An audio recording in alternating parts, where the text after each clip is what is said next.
Өсүмдүктөрдүн көбөйүшү. Саламатсыңарбы, балдар? Бүгүн биз өсүмдүктөрдүн көбөйүшү жөнүндө сөз кылабыз. Жаратылышта өсүмдүктөр кантип көбөйүшөрүн жана үй шартында, айыл чарбасында кантип көбөйөрүн айтып берем. Өзүбүздүн бөлмөдөгү жөөгүбүздү тигебиз. Бизге таштар, топурактар, түрдүү өсүмдүктөр керек болот. Адегенде идиштин түбүнө таштарды салабыз. Булар ашыкча суулардын агып кетиши үчүн керек. Түсүн берүүчү топуракты салабыз. Топуракты таптайбыз. Биз тиге турган жашылчаларды бардык дүкөндөрдөн таба алабыз. Гүлдүү өсүмдүктөрдүн бардыгы уругу менен көбөйүшөт. Биз пияздын, базиликтин, укроптун уругун себебиз. Уруктарды тайыз эле көмөбүз. Биз жаратылыштагыдай өсүмдүктөрдөн урук жерге түшкөн сымал, күзүндө шамалдан учкандай кылып, уруктарды таштайбыз. Уруктан башка көбөйүүнүн дагы кандай түрлөрү, жолдору болоорун да көрөлү.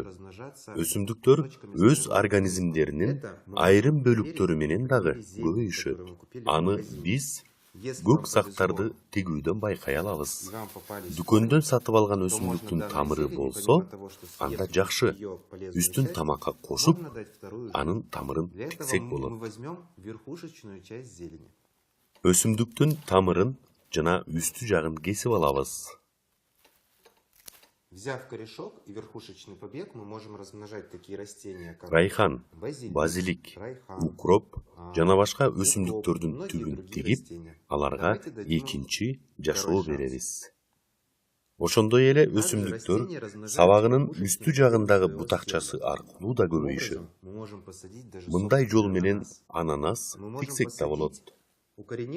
Тамыр байраган жалбызды отургузсак болот. Пиязга окшогон тамыры, өңгөн үстү же жалбырагы, сабагы бар пиязды тиксек болот. Листья и верхушечная часть стебля. Если мы посадим такую луковицу, мы тоже получим целое растение.